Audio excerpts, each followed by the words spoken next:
तो नमस्कार दोस्तों, आज बजाज फाइनेंस लिमिटेड कंपनी ने अपने क्वार्टर 4 के रिजल्ट्स को पब्लिश कर दिया है। तो आपको बता दें, बहुत ही अच्छे रिजल्ट्स कंपनी के आए हैं। कंपनी के रेवेन्यू में भी काफ़ी अच्छी ग्रोथ आई है और साथ साथ कंपनी का नेट प्रॉफिट भी काफ़ी अच्छे तरीके से इंक्रीज हुआ है।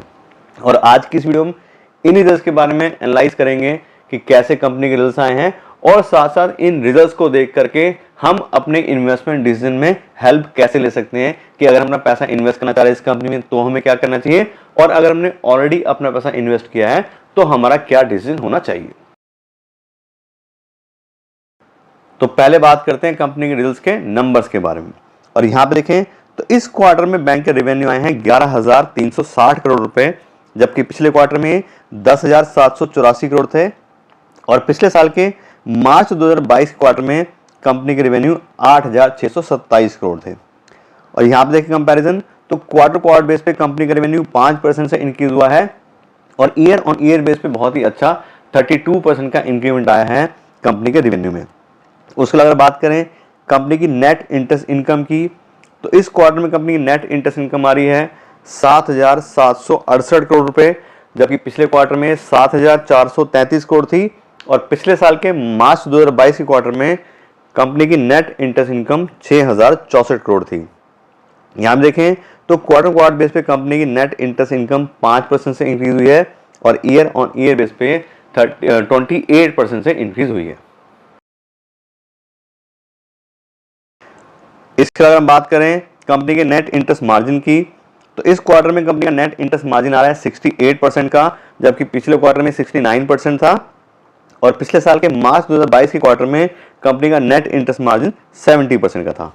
उसके बाद बात करें नेट प्रॉफिट की, तो नेट प्रॉफिट भी काफी अच्छे से इंक्रीज हुआ है और इस क्वार्टर में कंपनी का नेट प्रॉफिट आया है 3,158 करोड़ का, जबकि पिछले क्वार्टर में 2,973 करोड़ था और पिछले साल के मार्च 2022 के क्वार्टर में जो कंपनी है उसका नेट प्रॉफिट 2,420 करोड़ था। यहाँ पे देखें तो क्वार्टर बेस पे कंपनी का नेट प्रॉफिट 6% से इंक्रीज हुआ है और ईयर ऑन ईयर बेस पे कंपनी का नेट प्रॉफिट 30% से इंक्रीज हुआ है। काफी अच्छी ग्रोथ कंपनी ने दिखाई है अपने प्रॉफिट में। ऐसी बात करें कंपनी के अर्निंग पर शेयर की, तो इस क्वार्टर में कंपनी की अर्निंग पर शेयर आ रही है 52.25 पैसा पर इक्विटी शेयर, जबकि पिछले क्वार्टर में 49 रुपीज 20 पैसा थी और पिछले साल के मार्च 2022 के क्वार्टर में कंपनी की अर्निंग पर शेयर 40 रुपए 11 पैसे की थी। और हिसाब से देखें तो क्वार्टर बेस पे कंपनी की अर्निंग पर शेयर 6% से इंक्रीज हुई है और ईयर ऑन ईयर बेस पे 30% से इंक्रीज हुई है। उसके बाद बात करें कंपनी की एसेट क्वालिटी की, एसेट मैनेजमेंट की, उसके लिए हम चेक करते हैं कंपनी के एनपीए का डेटा, यानी कि नॉन परफॉर्मिंग एसेट्स कैसी चल रही हैं।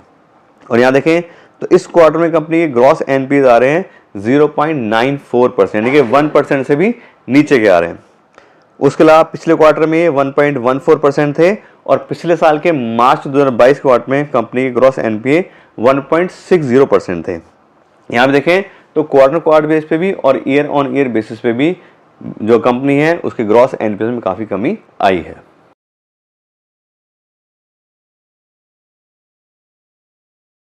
ऐसे में बात करें कंपनी के नेट एनपीएस की, तो इस क्वार्टर में कंपनी के नेट एनपीए आ रहे हैं 0.34% के, जबकि पिछले क्वार्टर में 0.41% थे और पिछले साल के मार्च 2022 क्वार्टर में कंपनी के नेट एनपीए 0.68% थे। और यहाँ पे देखें तो दोनों ही पैरामीटर पे कंपनी के नेट एनपीएस भी कम हुए हैं।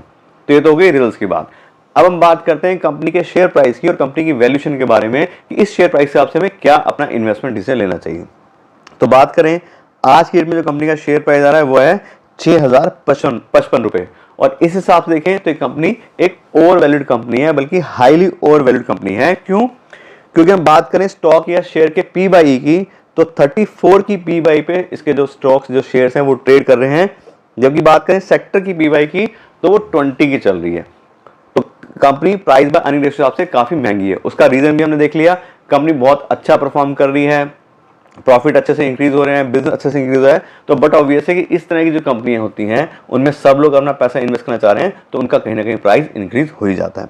दूसरी बात, प्राइस बाय बुक वैल्यू अगर हम चेक करें तो इस स्टॉक की प्राइस बाय बुक वैल्यू आ रही है 8.4, जबकि सेक्टर की बात करें तो उसकी 2.3 है। तो कहीं ना कहीं ये भी 3-4 गुने प्राइस पे आ रहा है, मतलब ऊपर चल रहा है, 4 गुना प्राइस आ रहा है प्राइस बाय बुक वैल्यू के हिसाब से भी। तो दोनों ही पैरामीटर के हिसाब से हम चेक करें तो हाईली ओवर वैल्यूड कंपनी है। और अब बात करें अपने डिसीजन की, तो आप देख रहे हो कंपनी का बिजनेस बहुत अच्छा है, प्रॉफिट अच्छा चल रहा है। तो अगर हमने ऑलरेडी अपना पैसा इन्वेस्ट किया है तो कोई दिक्कत ही नहीं है, बिल्कुल इन्वेस्टर रहना चाहिए अगर हम बिजनेस को देख के उसमें इन्वेस्ट कर रहे हैं। दूसरी बात, अगर हम नया पैसा अपना इन्वेस्ट करना चाह रहे हैं तो मेरे हिसाब से अभी सही समय नहीं है, क्योंकि ऑलरेडी काफी ओवर वैल्यूएशन में कंपनी चल रही है। और अगर हम लॉन्ग टर्म के लिए अपना पैसा इन्वेस्ट करेंगे तो हो सकता है कंपनी कल को ऐसा परफॉर्म करे ना करे, या लोग के सेंटिमेंट्स कम हो जाए तो उस वजह से कंपनी का जो शेयर प्राइस है वो कम हो सकता है, क्योंकि कंपनी की अर्निंग उतनी नहीं है जितना ज्यादा उसको वैल्यूएशन आज के डेट में मिल रहा है।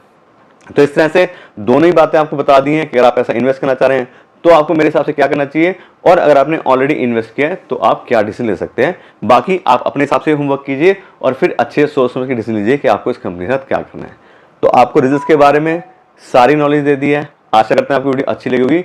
अगर आपको वीडियो अच्छी लगी हो तो उसको लाइक और शेयर जरूर कीजिएगा, और साथ साथ मेरे चैनल को भी सब्सक्राइब कर लीजिएगा। Thank you so much.